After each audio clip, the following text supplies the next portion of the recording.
വാസ്തവത്തിൽ ഇന്ന് അമെൻമെൻ്റ് അല്ല ആവശ്യമെന്ന് ഞാൻ പറയും. കാരണം ഈ നിയമമേ എടുത്തു കളയണം. അതെങ്ങനെയാണ് ഒരു ദൈവത്തിന് വേണ്ടി ഒരു മതേതര രാഷ്ട്രം സമർപ്പണം നടത്തുന്നത്? അങ്ങനെയൊന്നും ചെയ്യാൻ പറ്റിയില്ല. ആ നിയമമേ എടുത്തു കളയണം. അവരുടെ കാര്യങ്ങൾ, മതപരമായ കാര്യങ്ങൾ അവർ ചെയ്യട്ടെ.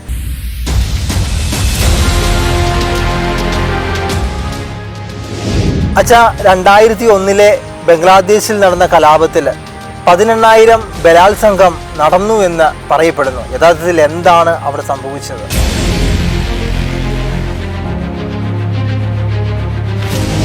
കോടതിയുടെ അന്വേഷണം കണ്ടെത്തിയത് ഇത് ഈ 18,000 ബലാത്സംഗങ്ങൾ നടന്നു എന്നും അതിനകത്ത് അന്ന് ഭരിച്ചിരുന്ന ആളുകളുടെ 25ഓളം പാർലമെൻറ്റേറിയൻസും മന്ത്രിമാരും ഒക്കെ ഇൻവോൾവ് ആയിരുന്നുമാണ്.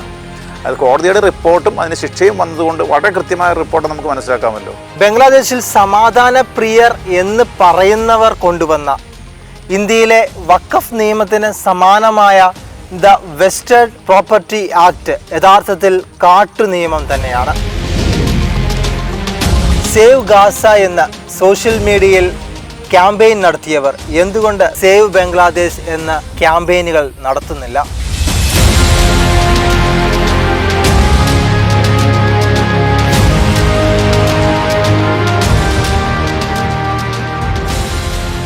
ബംഗ്ലാദേശിൽ അറസ്റ്റിലായ ഹിന്ദു നേതാവിന് മരുന്നുമായി പോയ 2 സന്യാസിമാരെ അറസ്റ്റ് ചെയ്തതിൻ്റെ ഛേദോവികാരം എന്താണ്?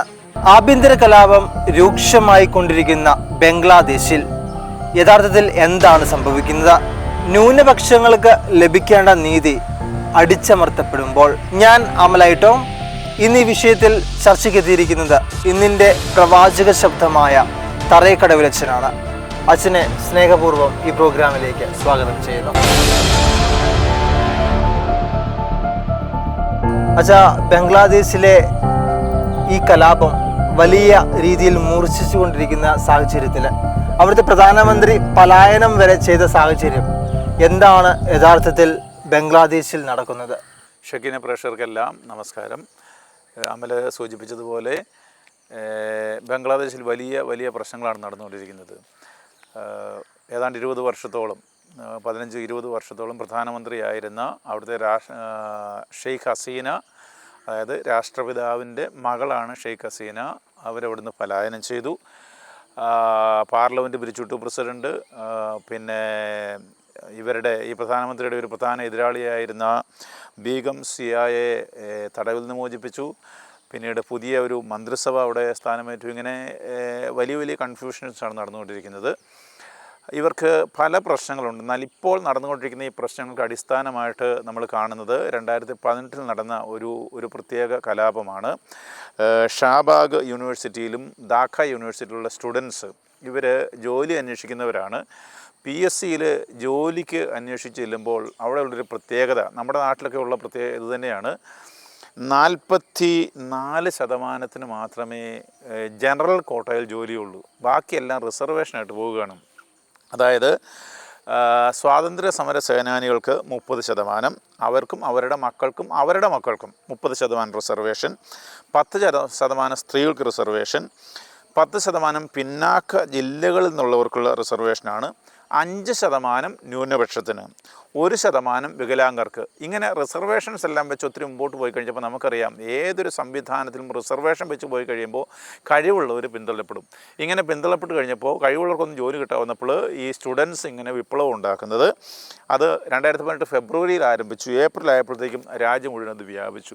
ഇങ്ങനെ വ്യാപിച്ച പശ്ചാത്തലത്തിൽ ഏപ്രിൽ മാസത്തിൽ ഈ അന്നത്തെ പ്രധാനമന്ത്രിയായ, അല്ലെങ്കിൽ ഇപ്പോഴും പ്രധാനമന്ത്രി നമുക്ക് പറയാവുന്ന ഷെയ്ഖ് ഹസീന ഈ നിയമം റദ്ദ് ചെയ്തപ്പോൾ സ്വാഭാവികമായിട്ടും ഇത് കോടതിയിലേക്ക് പോയി. പക്ഷേ കലാപം തുടർന്നുകൊണ്ടിരുന്നു. കാരണം ഈ കലാപത്തിൽ ഇവർ അറസ്റ്റ് ചെയ്ത ആളുകളെ മോചിപ്പിക്കുക, പോലീസിൻ്റെ ഉത്തരവാദിത്വമില്ലായ്മ, പിന്നെ അതിൻ്റെ കൂടെ അവർക്ക് അവിടെ ഒരു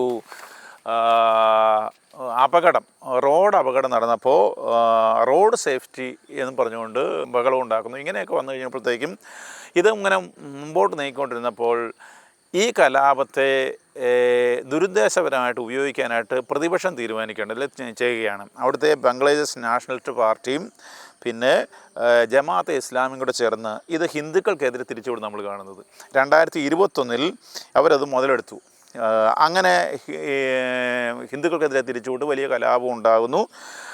ഈ പശ്ചാത്തലത്തിൽ ഇങ്ങനെ കലാപം ഇങ്ങനെ നിൽക്കുന്ന ഒരു പശ്ചാത്തലത്തിലാണ് 2024 ജൂൺ 5 ധാക്കയിലെ ഹൈക്കോടതി ഈ നിയമം റദ്ദാക്കിയത്. അത് റദ്ദാക്കിക്കൊണ്ട് പഴയതെല്ലാം അങ്ങോട്ട് തിരിച്ചു കൊണ്ടുവരുന്നത്. ഇത് പിന്നെ സുപ്രീം കോടതിയിലേക്ക് പോവുകയാണ്. ജൂലൈ മാസത്തിൽ സുപ്രീം കോടതി ഇത് അംഗീകരിച്ചു കഴിഞ്ഞപ്പോൾ പിന്നെയും കലാപം ആവർത്തിക്കുകയാണ്. ഇങ്ങനെ ആവർത്തിച്ചു കഴിഞ്ഞപ്പോൾ ഈ ഷെയ്ഖ് ഹസീന, അതായത് പ്രധാനമന്ത്രിയായിരുന്ന ഷെയ്ഖ് ഹസീന ഒരു ചോദ്യം അവരോട് ചോദിക്കുന്നുണ്ട്. അത് ഈ സ്വാതന്ത്ര്യ സമര സേനാനികൾക്ക് അതല്ലാതെ പിന്നെ ഒറ്റുകാർക്കാണോ റിസർവേഷൻ കൊടുക്കേണ്ടതൊരു ചോദ്യം. അപ്പോഴത്തേക്കും അവർക്കെതിരെയുള്ള കലാപമായിട്ട് ഓൾറെഡി ഇത് ആ വിധത്തിൽ ഇരുന്നതാണ്. അവർക്കെതിരെയുള്ള കലാപമായിട്ട് പറയും പ്രൈം മിനിസ്റ്റർ രാജിവെക്കണം എന്നുള്ള നിശ്ചയമായിട്ടുള്ള ഒരു ചിന്തയിലേക്ക് മാറുകയും വലിയ കലാപങ്ങൾ, ഒരു ദിവസം തന്നെ 101 പേര് മരിച്ചതായിട്ട് റിപ്പോർട്ട് വന്നു ഓഗസ്റ്റ് മാസത്തിൽ. അങ്ങനെ വന്ന് ഓഗസ്റ്റ് 5 ഈ ഷെയ്ഖ് ഹസീന നാടുവിടുകയും അവിടെ ഒരു മന്ത്രിസഭ ഈ മുഹമ്മദ് യൂനൂസ് നേതൃത്വത്തിൽ അവിടെ സ്ഥാനം ഏറ്റെടുക്കുകയും ചെയ്തു. ഈ അവസരത്തിലെല്ലാം ഈ കലാപം എപ്പോഴുണ്ടായാലും ഹിന്ദുക്കൾക്കെതിരെ തിരിച്ചുവിടുന്ന ഒരു പ്രവണതയാണ് നമ്മൾ കാണുന്നത്. ഈ സാഹചര്യത്തിൽ എന്താണ് ചെയ്തതെന്ന് ചോദിച്ചാൽ, ഈ അവിടെയുള്ള ഹിന്ദുക്കൾ ഷെയ്ഖ് ഹസീനയെ സപ്പോർട്ട് ചെയ്തു എന്ന് പറഞ്ഞുകൊണ്ടാണ് ഹിന്ദുക്കൾക്കെതിരെ കലാപം അഴിച്ചുവിടുന്നതായിട്ട് ഈ തീവ്രവാദികൾ അഴിച്ചുവിടുന്നതായിട്ട് നമ്മൾ കാണുന്നത്. അപ്പോൾ അവരുടെ ഹിന്ദുക്കളുടെ വീടുകളൊക്കെ ആക്രമിക്കപ്പെട്ടു, അമ്പലങ്ങൾ ആക്രമിക്കപ്പെട്ടു, സ്ഥാപനങ്ങൾ ആക്രമിക്കപ്പെട്ടു. ഓഗസ്റ്റിൽ മാത്രം 2000-ഓളം അനിഷ്ട സംഭവങ്ങൾ അവിടെ ഉണ്ടായി. 230 പേര് മരിച്ചു. ഇങ്ങനെ വലിയ കലാപമാണ്. 2024 നമ്മൾ പറഞ്ഞ ഈ കലാപം നടക്കുമ്പോൾ, ഇതിങ്ങനെ തുടർന്നു പോകുമ്പോൾ ഈ ഹിന്ദുക്കൾക്കെതിരെ തിരിച്ചുവിട്ടതിന് ഒരു പ്രത്യേക ഇൻസിഡൻറ്റ് പിന്നെ നമ്മൾ കാണുന്നത് നവംബർ 25 ഈ വർഷം തന്നെ.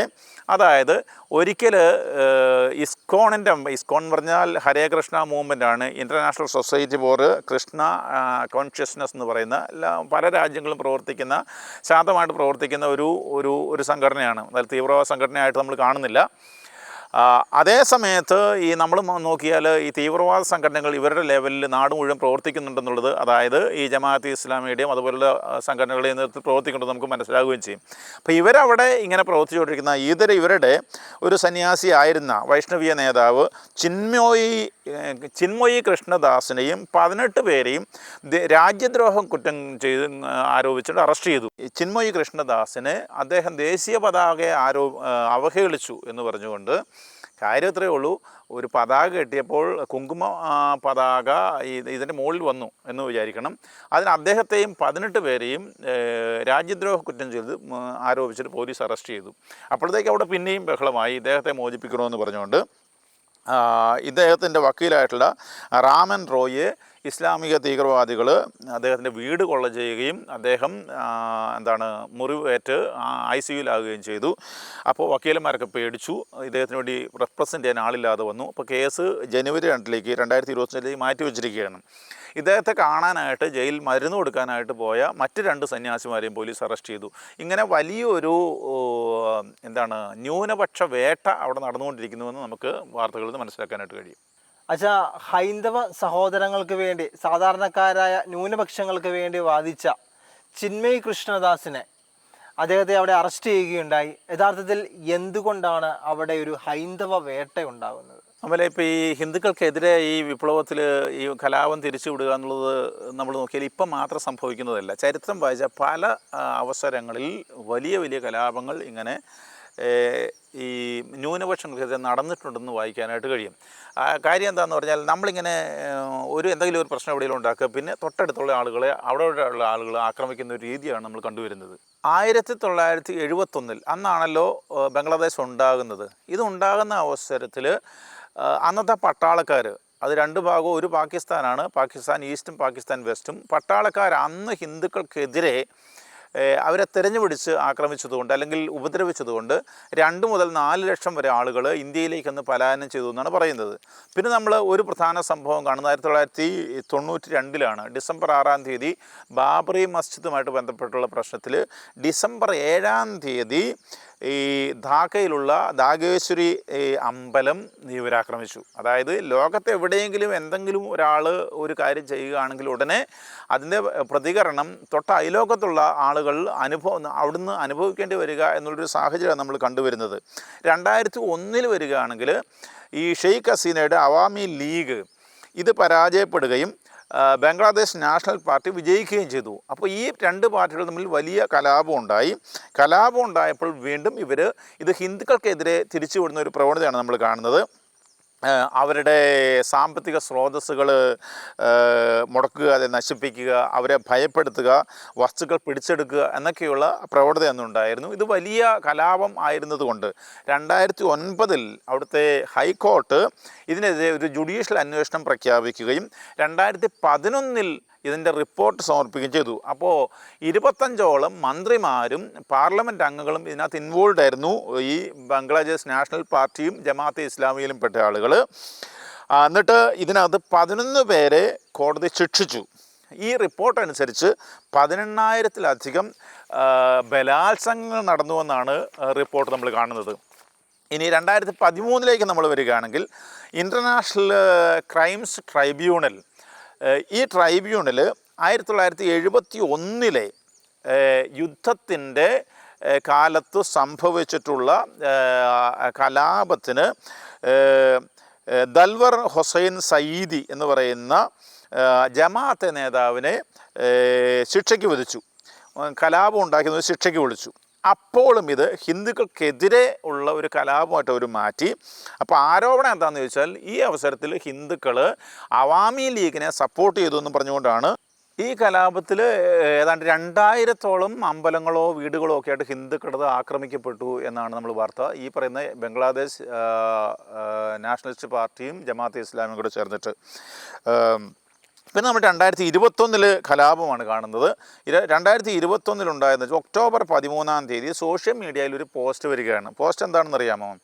2013 ദുർഗാപൂജയുമായിട്ട് ബന്ധപ്പെട്ട് കമീല എന്ന് പറയുന്ന സ്ഥലത്ത് അവർ ഖുറാനെ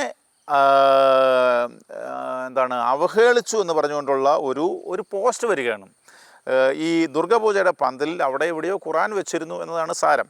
അപ്പോൾ അതിനെ അവഹേളിച്ചു എന്ന് പറഞ്ഞുകൊണ്ട് കലാപം പെട്ടെന്ന് പൊട്ടിപ്പുറപ്പെടുകയാണ്. 6 ജില്ലകളിലേക്ക് അതങ്ങ് വ്യാപിച്ചു. പെട്ടെന്നങ്ങ് വ്യാപിക്കുകയാണ്. നമ്മളൊരു വാർത്ത ഒരു സ്ഥലത്ത് കേട്ടു, ഉടനെ ആളുകൾ കലാപമായിട്ട് പുറപ്പെടുകയാണ്. അതിനകത്ത് ഇവർ ആരോപിച്ചൊരു കാര്യം എന്താണെന്നറിയാമോ? അതായത് ഈ അവാമി ലീഗ് ഭരണ പാർട്ടി ഈ ന്യൂനപക്ഷങ്ങളെ സംരക്ഷിക്കുന്നില്ല എന്ന് പറഞ്ഞുകൊണ്ട് അവരെ തന്നെയാണ് ആക്രമിക്കുന്നത്. അതായത് ന്യൂനപക്ഷങ്ങളെ തന്നെയാണ് ആക്രമിക്കുന്നത്. 150ഓളം അമ്പലങ്ങളോ പന്തലുകളോ ആക്രമിക്കപ്പെട്ടു. 11 പേര് കൊല്ലപ്പെട്ടത്, 7 പേര് ഹിന്ദുക്കളാണ്. ആയിരക്കണക്കിന് ആളുകൾ പലായനം ചെയ്തു. 450 പേരെ അന്ന് പോലീസ് ഈ കലാപത്തിന് അറസ്റ്റ് ചെയ്യുകയും ചെയ്തു. അച്ഛൻ പറയുകയുണ്ടായി, ഈ കലാപത്തെ സ്വാധീനിക്കുന്ന രീതിയിൽ ഒരു നിയമ നിർമ്മാണം അവിടെ സംഭവിക്കുകയുണ്ടായി. അപ്പോൾ യഥാർത്ഥത്തിൽ എന്താണ് ആ നിയമം? ഇത് തമ്മിൽ നമ്മൾ 1965 ആണ് രണ്ടാമത്തെ ഇൻഡോ പാക് യുദ്ധം നടക്കുന്നത്. ഇന്ത്യയും പാകിസ്ഥാനും തമ്മിൽ ജമ്മു കാശ്മീരിൻ്റെ കൺട്രോളിന് വേണ്ടിയിട്ടുള്ള യുദ്ധം ഉണ്ടാക്കുന്നത്. അത് സെപ്റ്റംബർ ആയപ്പോഴേക്കും പാകിസ്ഥാൻ ഓപ്പറേഷൻ ജിബ്രാൾട്ടർ ലോഞ്ച് ചെയ്തു. എന്ന് പറഞ്ഞാൽ അവിടുന്ന് ആളുകൾ ഇങ്ങോട്ട് കണ്ടമാനം പട്ടാളക്കാരിങ്ങനെ നുഴഞ്ഞു കയറുന്ന ഒരു പരിപാടിയായിരുന്നു. അപ്പോൾ യുദ്ധമായിട്ട് സെപ്റ്റംബർ 21 ആയപ്പോഴത്തേക്കും ഈ യുദ്ധം UN ഇടപെട്ടിട്ട് സീസ് ഫയർ, അതായത് വെടിനിർത്തൽ പ്രഖ്യാപിച്ചു. ഈ ഒരു പശ്ചാത്തലത്തിൽ പാകിസ്ഥാൻ ഒരു നിയമം ഉണ്ടാക്കിയിട്ടുണ്ട്. അതിൻ്റെ പേര് എനിമി പ്രോപ്പർട്ടി ആക്ട് എന്നുള്ളതാണ്. എനിമി പ്രോപ്പർട്ടീസ് ആക്ട് ഇന്ത്യയിലുണ്ട് വാസ്തവത്തിൽ. അത് ഇവിടുന്ന് ദേശം വിട്ടുപോയ ആളുകളുടെ സ്ഥലങ്ങൾ എങ്ങനെ കൈകാര്യം ചെയ്യണം എന്നുള്ളതാണ്. നേരെ മറിച്ച് അവിടെ അവർ ആ നിയമം ഉണ്ടാക്കിയപ്പോൾ അത് ഇന്ത്യക്കാരെ ഒരു ശത്രുക്കളായിട്ട് പ്രഖ്യാപിച്ചു എന്ന് മാത്രമല്ല, ഈ അങ്ങനെയുള്ളവരുടെ സ്വത്ത് പിടിച്ചെടുക്കുക എന്ന് മാത്രമല്ല, ഇന്ത്യയോട് ആഭിമുഖ്യം കാണിക്കുന്നവരുടെ സമ്പത്ത് പിടിച്ചെടുക്കാനുള്ളൊരു സംവിധാനമായിട്ടത് മാറ്റുകയോട് ചെയ്തു. മാത്രമല്ല ഇത് വളരെ വ്യക്തമല്ല ഈ നിയമം. 1974 ഈ ബംഗ്ലാദേശ് രൂപപ്പെട്ട് കഴിഞ്ഞപ്പോൾ, 71 അത് രൂപപ്പെട്ട് കഴിഞ്ഞപ്പോൾ ഇവർ ഈ നിയമത്തെ ഇങ്ങോട്ട് വെസ്റ്റഡ് പ്രോപ്പർട്ടീസ് ആക്ട് എന്നുള്ള പേരിൽ അവർ അതേപടി ഇങ്ങോട്ട് എടുത്തു. അപ്പോൾ ഇതിനകത്തുള്ള നിയമങ്ങൾ എന്താണെന്ന് വെച്ചാൽ അവ്യക്തമായിട്ടുള്ള പ്രയോഗങ്ങളാണ്. നമ്മുടെ നാട്ടിലെ വഖഫ് നിയമം പോലെ തന്നെയാണ് എന്ന് വേണമെങ്കിൽ പറയാം. അപ്പോൾ ആർക്കെങ്കിലും എതിരെ ഇത് പ്രയോഗിക്കണമെങ്കിൽ ഇതങ്ങോട്ട് പ്രയോഗിക്കാവുന്ന വിധത്തിൽ അവർ ചെയ്യുന്നു എന്ന് മാത്രമല്ല അത് പ്രയോഗിക്കുകയും ചെയ്യുന്നു. അങ്ങനെ ഇതിൻ്റെ ഫലമായിട്ട് ഈ ഹിന്ദുക്കളുടെയൊക്കെ സ്ഥലത്തിൻ്റെ വിസ്തീർണം കുറഞ്ഞു. ഈ അപമാന നിമിത്തം, ഈ ഹ്യൂമിലിയേഷൻ നിമിത്തം ഒത്തിരി ആളുകൾ അവിടുന്ന് ഇന്ത്യയിലേക്കും മറ്റും പലായനം ചെയ്യുകയും ചെയ്തു. ഈ നിയമം വളരെ അശാസ്ത്രീയമാണ് അല്ലെങ്കിൽ ക്രൂരമാണെന്ന് മനസ്സിലായതുകൊണ്ടായിരിക്കാം 2001 ഇതിനെ ഒന്ന് അമെൻഡ് ചെയ്തു അവർ. വെസ്റ്റഡ് പ്രോപ്പർട്ടീസ് ആക്ട് 2001 എന്ന് പറഞ്ഞുകൊണ്ട് നമ്മുടെ നാട്ടിലെ വഖഫ് നിയമം അമെൻഡ് ചെയ്യാൻ ശ്രമിക്കുന്നുണ്ടല്ലോ. അപ്പോൾ എന്ന് പറഞ്ഞ പോലെ ഇവർ അമെൻഡ് ചെയ്തു. അപ്പോൾ അതിൻ്റെ ഉദ്ദേശം എന്താണെന്ന് പറഞ്ഞാൽ ഈ ക്രൂരമായിട്ട് ചെയ്ത കാര്യങ്ങൾ ഈ സ്ഥലങ്ങൾ തിരിച്ചു കൊടുക്കുക എന്നൊക്കെ ലക്ഷ്യത്തിലാണ്. പക്ഷേ കുഴപ്പം എന്താണെന്ന് ചോദിച്ചാൽ ഇവിടുത്തെ വഖഫ് ട്രൈബ്യൂണൽ പോലെ എന്ന് വേണമെങ്കിൽ പറയാം, ഈ സ്ഥലങ്ങൾ ഗവൺമെൻറ് സർവേ ചെയ്യണം, പിന്നെ നഷ്ടപ്പെട്ട ആളുകൾ അതിനോട്ട് അപേക്ഷ കൊടുക്കണം. അത് പക്ഷേ കൊടുക്കലൊന്നും നടന്നില്ല, പ്രാക്ടിക്കലായില്ല. അതുകൊണ്ട് എന്ത് പറ്റിയെന്ന് ചോദിച്ചാൽ ഇവരുടെ ഈ ഹിന്ദുക്കളുടെ ഈ വരുമാനമോ ഇങ്ങനെയുള്ള സാധനങ്ങളൊക്കെ വല്ലാതെ കുറഞ്ഞു പോവുകയും അവർ വളരെ ബലഹീനരായിട്ട് അവിടെ മാറുകയും ചെയ്തു എന്നാണ് നമുക്ക് കാണാനായിട്ട് കഴിയുന്നത്. അച്ഛാ, ബംഗ്ലാദേശിലെ ന്യൂനപക്ഷമായ ഹൈന്ദവർ എത്ര ശതമാനം ഉണ്ടായിരുന്നു? ഇപ്പോൾ എത്ര ശതമാനം അവർ അവിടെയുണ്ട്? അതുപോലെ അതൊരു നല്ല ചോദ്യമാണ്. 1947 സ്വാതന്ത്ര്യത്തിൻ്റെ ആ അവസരത്തിൽ, ഇന്ത്യ എല്ലാം കൂടെ സ്വാതന്ത്ര്യം കിട്ടുന്ന അവസരത്തിൽ 22 മുതൽ 28% വരെ ബംഗ്ലാദേശിൽ ഹിന്ദുക്കളുണ്ടായിരുന്നു. 1951 പോസ്റ്റ് പാർട്ടീഷൻ സെൻസസ് എടുക്കുന്ന അവസരത്തിൽ 22% ഹിന്ദുക്കൾ അവിടെയുണ്ട്. പക്ഷേ കുടിയേറ്റം ഈ കഷ്ടപ്പാട് കുടിയേറ്റം നടക്കുന്നുണ്ട്. അങ്ങനെ 1961 വരുമ്പോൾ നമ്മൾ കാണുന്നത് 18.4% ഹിന്ദുക്കളുള്ളതായിട്ട് കാണാം. ഇപ്പോൾ ഈ ബംഗ്ലാദേശ് പോപ്പുലേഷൻ എപ്പോഴും കൂടിക്കൂടി വരികയാണ്.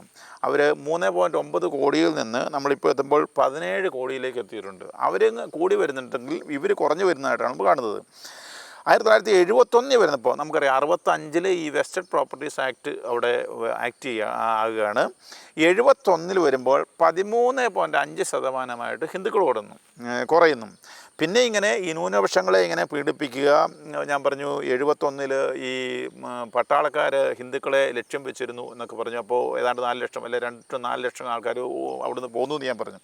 1981 വരുമ്പോൾ അത് 12.1% കുറഞ്ഞു വരികയാണ്. അപ്പോൾ ഇങ്ങനെ ആക്രമണങ്ങൾ വരുമ്പോൾ ആളുകൾ ഈ അപമാനവും പിന്നെ ഈ നിയമത്തിൻ്റെ എല്ലാം കൊണ്ട് അവിടുന്ന് വിട്ടുപോകാനുള്ള ശ്രമത്തിലാണ്. 1991 വരുമ്പോൾ അത് 10.5% കുറഞ്ഞു. അപ്പോൾ 11 കോടിയായിട്ട് അവർ വളർന്നിട്ടുണ്ട് ബംഗ്ലാദേശികൾ. 2001 വരുമ്പോൾ അത് 9.6% കുറഞ്ഞു വരുന്നത് നമുക്ക് കാണാം. ഇത് വാസ്തവത്തിൽ കുറച്ചും കൂടെ ശാന്തമായൊരു കാലമായിട്ടാണ് വിലയിരുത്തപ്പെടുന്നത്. 2011 വന്നപ്പോൾ അത് 8.5% കുറഞ്ഞു. കൂടുതൽ ആക്രമണങ്ങളൊക്കെ ഇപ്പോൾ ഈ സമയത്ത് ഉണ്ടാകുന്നുണ്ട്. 2021 വരുമ്പോഴത്തേക്കും 8.1% പിന്നെയും കുറഞ്ഞു. പിന്നെ നമ്മൾ 2024 കാണുമ്പോൾ 8% ഈ ഹിന്ദുക്കളുടെ പ്രൊപ്പോർഷൻ, ജനസംഖ്യ കുറയുന്നതായിട്ട് നമ്മൾ കാണുന്നത്. ഇപ്പം നമ്മൾ നോക്കുകയാണെങ്കിൽ ഹിന്ദുക്കൾ 8% ഉണ്ട്, ബുദ്ധമതക്കാർ 0.6% ഉണ്ട്, ക്രിസ്ത്യാനികൾ 0.3% ഉള്ളത്. വാസ്തവത്തിൽ അവിടെയുള്ള ന്യൂനപക്ഷ അവകാശങ്ങൾ തുടർച്ചയായിട്ട് ധ്വംസിക്കപ്പെടുന്നുവെന്ന് ഹിന്ദു, ബുദ്ധിസ്റ്റ്, ക്രിസ്ത്യൻ യൂണിറ്റി കൗൺസിലുണ്ട്. ഇവർ പറയുന്നത് സ്ഥിരമായിട്ട് ഇവരുടെ അവകാശങ്ങൾ ലംഘിക്കപ്പെടുന്നു എന്നാണ് അവർ പറയുന്നത്. അതേസമയത്ത് ബംഗ്ലാദേശിൻ്റെ ഭരണഘടന എല്ലാ പൗരന്മാർക്കും തുല്യ അവകാശം വാഗ്ദാനം ചെയ്യുന്നു എന്നത് രസകരമായിട്ടുള്ളൊരു കാര്യമാണ്. ആന്തരികമായിട്ടുള്ള സമാധാനമില്ലാതെ എവിടെയും ഒരു സമാധാനം ഉണ്ടാകുകയില്ല. ഇന്ത്യ സ്വതന്ത്രമായപ്പോൾ സമാധാന മതക്കാരാണ് വാസ്തവത്തിൽ രാജ്യം പിരിച്ചുകൊണ്ട് പോയി നമ്മൾ വായിക്കുന്നത്. എന്നിട്ട് അത് പിന്നെ സമാധാനത്തിന് കൂടുതൽ കൊണ്ടോ കുറവ് കൊണ്ടോ അത് രണ്ടായിട്ട് വിഭജിക്കപ്പെടുന്നു. ആ രണ്ട് രാജ്യങ്ങളും ഒരു കാലത്തും സമാധാനം ഉണ്ടായിട്ടില്ല. അവിടെയുള്ള സമാധാനം കാക്ഷിക്കുന്നവരെ പീഡിപ്പിക്കുക എന്നുള്ളതും ഒരു രീതിയാണ്. അപ്പോൾ ഈ സമാധാനം ലോകത്ത് എവിടെയെങ്കിലും സംഭാവന ചെയ്യാനായിട്ട് ഇവർക്ക് കഴിഞ്ഞിട്ടുണ്ടോ? ഇതൊക്കെ സാധാരണ ഒന്ന് വായിച്ചു നോക്കിയാൽ പോരെ. പിന്നെ ഇവർ അവഹേളിച്ചു എന്നൊക്കെ പറയുമ്പോൾ എന്ത് ഉദ്ദേശത്തോട് ചെയ്തു, അത് ആ ഉദ്ദേശമല്ല ചെയ്യുന്നത്. ഇനി നമുക്ക് പഠിക്കാനുള്ള രണ്ട് പ്രധാനപ്പെട്ട കാര്യങ്ങൾ. ഒന്ന്, ഇവിടെ വെസ്റ്റഡ് പ്രോപ്പർട്ടീസ് ആക്ട് ഉണ്ടെന്ന് പറഞ്ഞു. അത് വഴിയായിട്ട് മറ്റുള്ളവരുടെ സ്ഥലങ്ങൾ പിടിച്ചെടുക്കുന്ന ഒരു ക്രമം നടന്നുകൊണ്ടിരിക്കുകയാണ്. വാസ്തവത്തിൽ ഇത് ഇന്ത്യയിൽ നടന്നുകൊണ്ടിരിപ്പുണ്ടല്ലോ. നമ്മുടെ ഈ വഖഫ് നിയമം ഈ അടുത്ത കാലത്ത് അത് അമെൻമെൻറ്റ് കൊണ്ടുവന്നപ്പോൾ തന്നെ ബംഗ്ലാദേശിൻ്റെ പ്രതിപക്ഷത്തൊന്ന് വേണേൽ പറയാം എന്ന് പറഞ്ഞതുപോലെ ഇവിടെ ഇതിനെതിരെ അങ്ങോട്ട് ആഞ്ഞടിക്കുകയാണ്. വാസ്തവത്തിൽ ഇന്ന് അമെൻമെൻറ്റ് അല്ല ആവശ്യമെന്ന് ഞാൻ പറയും. കാരണം ഈ നിയമമേ എടുത്തു കളയണം. അതെങ്ങനെയാണ് ഒരു ദൈവത്തിന് വേണ്ടി ഒരു മതേതര രാഷ്ട്രം സമർപ്പണം നടത്തുന്നത്? അങ്ങനെയൊന്നും ചെയ്യാൻ പറ്റിയില്ല. ആ നിയമമേ എടുത്തു കളഞ്ഞു. അവരുടെ കാര്യങ്ങൾ, മതപരമായ കാര്യങ്ങൾ അവർ ചെയ്യട്ടെ. അതിന് രാജ്യം ഇടപെടേണ്ട കാര്യമില്ല, രാജ്യം നിയമം ഉണ്ടാക്കേണ്ട കാര്യവുമില്ല. മറ്റൊരു പ്രധാനപ്പെട്ട കാര്യം, റിസർവേഷൻസുമായിട്ട് ബന്ധപ്പെട്ടുകൊണ്ടാണ് ഈ ബംഗ്ലാദേശ് ഇപ്പോൾ ഉള്ള പ്രശ്നങ്ങളൊക്കെ ആരംഭിക്കുന്നത്. ഇത് നമ്മുടെ നാട്ടിലുണ്ടല്ലോ, അവിടെ ഉള്ളതിനേക്കാൾ കൂടുതൽ റിസർവേഷൻ ഇവിടെയുണ്ട്. നമുക്ക് ആലോചിച്ച് നോക്കിയാൽ അറിയാം. മെഡിസിന് പഠിക്കാനായിട്ടുള്ള കുറേ സ്റ്റുഡൻസ് ഇവിടെ ഉണ്ടാവും, അല്ലെങ്കിൽ എഞ്ചിനീയറിംഗ് പഠിക്കാൻ കുറേ സ്റ്റുഡൻസ് ഉണ്ടാവും, IAS പഠിക്കാനുള്ള കുറേ പേരുണ്ട്, വക്കീലാകും കുറേ പേരുണ്ടാകും. ദൈവത്തിൻ്റെ സൃഷ്ടിയിൽ ദൈവം അതിനുള്ള കപ്പാസിറ്റി കൊടുത്തിട്ടാണ് ആളുകളെ സൃഷ്ടിക്കുന്നത് നമുക്ക് പറയാം ഒരു സമൂഹത്തിൽ. അപ്പം നമ്മളതൊക്കെ അങ്ങോട്ട് തള്ളി മാറ്റി വെച്ചിട്ട് റിസർവേഷൻ അവർക്ക് ഇവർക്ക് കൊടുത്തു പോയാൽ അവസാനം ഡോക്ടറാകാൻ കഴിവുള്ളതായിരിക്കുകയില്ല, അല്ലെങ്കിൽ എഞ്ചിനീയർ ആകുന്നത് ഇത് പണിയാൻ കഴിവുള്ളവനായിരിക്കുകയില്ല, ടെക്നീഷ്യൻ ആകുന്നത് അതിൽ ബോധമുള്ളവരായിരിക്കും. റിസർവേഷനാണല്ലോ. ഇങ്ങനെ വരുമ്പോൾ രാജ്യത്തിൻ്റെ ഭാവി എന്താണ്? ദൈവത്തിൻ്റെ ക്രിയേഷൻ്റെ ആ ഒരു ലോജിക്ക് എന്തായിരിക്കും? നമ്മളുടെ കഴിവുള്ള പിള്ളേർ എവിടെ ചെന്ന് അവസാനിക്കും? അതപ്പോൾ ഇത് നമ്മളെയും കലാപത്തിലേക്ക് കൊണ്ടുപോകാനുള്ളൊരു പ്രസ്ഥാനമല്ലേ ഈ റിസർവേഷൻ? നമ്മൾ ആലോചിക്കണം. എന്താണ് ബംഗ്ലാദേശിൻ്റെ ചരിത്രം? എന്താണ് അവിടുത്തെ കലാപങ്ങൾ? അതുപോലെ തന്നെ ഒരു മതേതര രാജ്യം എങ്ങനെ റിസർവേഷനിലോട്ട് പോയാൽ ഉണ്ടാകുന്ന വലിയ അത്യാഹിതങ്ങളെക്കുറിച്ച് വ്യക്തമായി നമ്മളോട് പങ്കുവെച്ച തറേക്കടവിലച്ചന് ഷെക്കീന പ്രേക്ഷകരുടെ എല്ലാവരുടെയും പേരിൽ ഏറെ സ്നേഹത്തോടെ നന്ദി പറയുന്നു.